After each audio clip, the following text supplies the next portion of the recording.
Musgrave was the man to beat in St. Louis last year. Backed by his powerful Ultra Motorsports team today, was dominated by Dodge. He'll be under a lot of pressure to repeat because the lineup of Truck Series talent will be waiting to make St. Louis their gateway to success. Join us at Gateway International May 5th for the Busch 200 in St. Louis, 4 Eastern Time on ESPN. And by the way, they announced a rule change that will go into effect for that race today.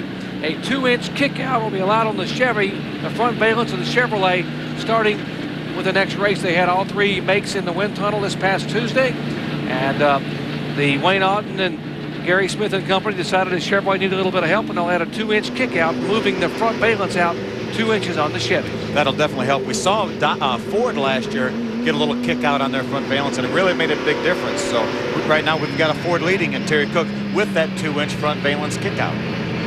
And let's update the pits. In the pits, right? Well, Jerry, on lap 176, Jason Leffler came down, said his truck was very tight. They needed to put some right side tires on it, made a little air pressure adjustment. Also, Rick Crawford came down and he got 4 tires on this last pit stop. They did miss a lug nut on the right rear, so he had to come back down. Now we need to check in on Andy Petrie. I think Amy's caught up with him. Well, I sure have, Ray. And Andy, after it was all said and done, you still have a smile on your face. And it was your old buddy Schrader that just popped you there at the end. Yeah, I'm sure he's going to tell me what I did wrong over there. I don't know what happened there. I got into somebody, or somebody got into me in 3 and 4, and I cut a left rear tire down. No experience. I'm coming down the straightaway. I knew something didn't feel just right. I got down to 1. I knew what it was in, and just, you know, no left rear, went around. I hate it. Schrader that had to get into me, and I'm sure I'm going to hear from him when it's over. But had a lot of fun, and I'm going to thank Spring for helping us do this deal, and Craftsman. It's a great series and a lot of fun. I'll tell you, I really love this truck race. Enough fun, and you ran up front all day. Come back and run with us. What do you think? Yeah, I might do it. Well, truck store, we got a little work to do, and our main focus is our Winston Cup deal. So maybe down the road we'll get it fixed. We might come to another. But it sure was fun. And tomorrow, you guys start second. Good luck to you in that Cup race. Thanks. Yeah, the Snyder car's running really good. Looking forward to Bobby getting a win here tomorrow. All right, Andy Petrie walks out of his truck with a smile on his face. And a well done from us, Andy. Great crowd on hand. They're all chasing Terry Cook with great runs. How about Bobby Donner in 6th and Carlos Contreras in the top 10? Still more laps to come from Martinsville when we come back.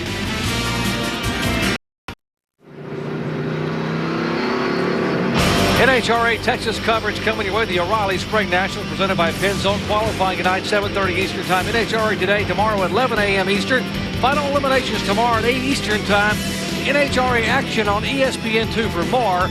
Log on to ESPN.com. Talk about a special day for so many drivers in NASCAR's Craftsman Truck Series. How about a special day for one of our own? Our chief spotter, Gary Bales, celebrated. We promised we wouldn't tell anybody, so don't tell anybody. He's 40 years old today. Gary Bell's our chief spotter, 40 years old. And by the way, my daughter, Jessica, 8 years old today. And the reason I remember those two together is because Jessica and Gary are the same height. Exactly right. Stand up, Gary. There he is. There he is. Happy birthday, Gary, and happy birthday, Jessica. Yeah, I think you're giving him the benefit of the doubt saying he's 40 years old, though. Well, I know. And plus, Jessica's about a ½ inch taller. We're trying to be kind. Great job Gary does each and every week. And speaking of great jobs, how about Terry Cook up front? All the regulars, Terry Cook, Crafton, Setzer, Starr, and Bliss. That's a top 5.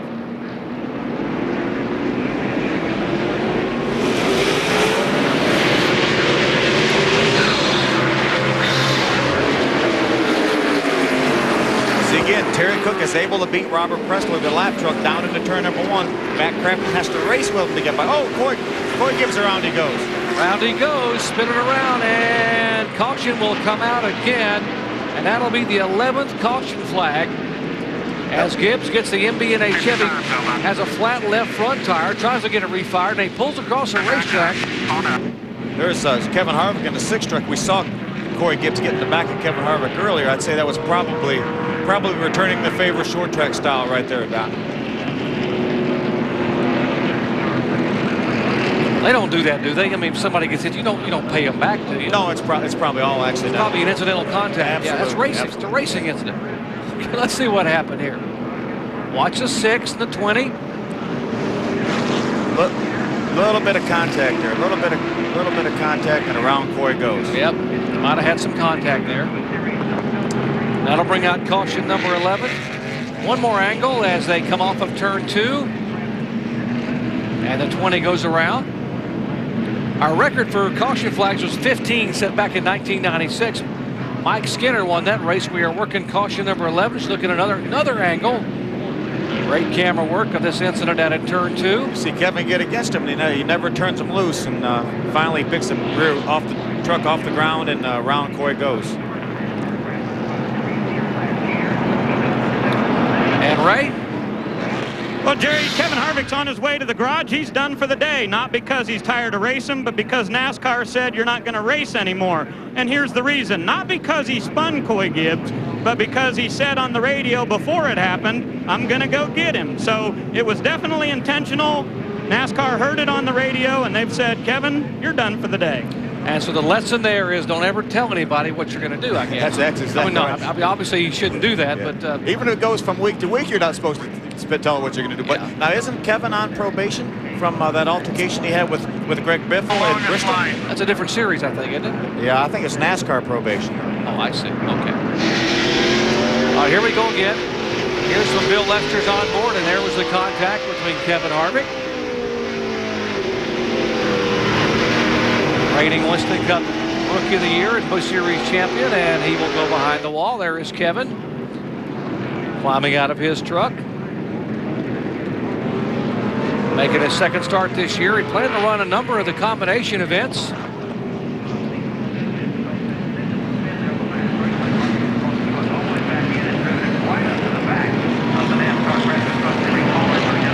We're hearing that Kevin's been called to the NASCAR trailer to have a talk with him.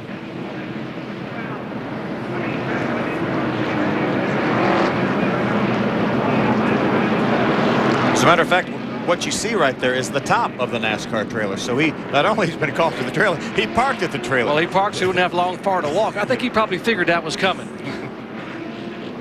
So contact on the racetrack, and NASCAR really has to keep a pretty tight reins. I mean, things can get out of hand on a short track anyway. Well, they sure can. You're going to have a whole lot of contact, and you're going to have a lot of inadvertent contact. You're going to have some guys that are going to try to rough some people up. And sometimes feathers get ruffled, and unfortunately, you try to pay back, and these things happen. Indeed, so they will have a discussion in the big red truck. How about for all the latest news and notes from the world of motorsports and for all the latest from the NASCAR Craftsman Truck Series, visit rpm.espn.com,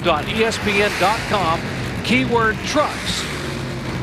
Find out news from NHRA, kart, and Supercross, and of course the headline making NASCAR Craftsman Truck Series.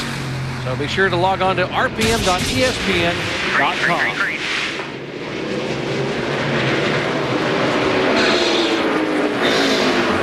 Matt Crafton got a break that time. Billy Luster was the first truck on the inside. Matt was able to beat Billy down into turn number 1.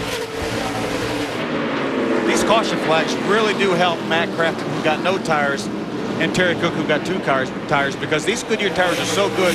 When they cool off during the caution flag, they come back almost as good as brand new. And that conversely works against a little bit Dennis Setzer, who needs their tires to heat up and wear out. Setzer slides his truck out of turn 2. Meanwhile, let's visit with Kevin Harvick. I think Amy's caught up with him. Well, Kevin, was it a payback? No, I mean, Andy just blew up down there, and there was water everywhere, and he got loose, and I didn't want to get spun out like I did before, so I stayed in the gas, and I think they think I was retaliating. I don't know what the deal was, but that's okay. Now, Kevin, they're saying they heard you on the radio say you wanted to get Coy back, and that may have been why they parked you. What do you think about that? Well, I think that's a BS because I didn't say anything on the radio. I just asked if he'd let us go by, and he ain't let us go by, and the spotters were conversing up there to talk about everything that was getting ready to go on the restart, and that's okay. All right, Kevin, you're going to win one of these truck races, you know, but how quickly will you be back in this truck with us? Well, right now, I mean, we're probably going to run most of the companion events, and, we had the best truck, I think, today. Just made a stupid mistake and got back there with all the junk and had a plug wire fall off. So we made one up, got spun out, and that's the way it goes. All right, Kevin Harvick, he's always having fun in the truck. Whether or not it was a retaliation, he was smart enough to park his truck right here at the NASCAR transporter. Terry Cook up front has led more laps here than he has led ever on the short tracks in his career. Cook now being shown as having led 67 laps. I think Matt Crafton right now is feeling the effects of having more laps on his tires than everybody else. You see Bobby Dodder, who having a great run in the 6th position right now, going after Matt Crafton. You know, Doc, talking about Kevin Harvick there, so many times in these races, you get hit in the back because you slow down. We saw that happen to Randy Tolson. He got hit in the back because he slowed down for an accident in front of him. Now, Kevin Harvick, in fact, was, but he was up against Coy Gibbs, and if he, you know, it could have been unintentional. I mean, and if he backs out, he's got a legitimate rep. If he backs out of the throttle, he's going to get plowed from behind. So the only one who knows are the people in those trucks. There is David Starr, who bounces off the curb, and he's into Coy Gibbs, and Gibbs will go up across the right. Coy says, who else is going to hit me now?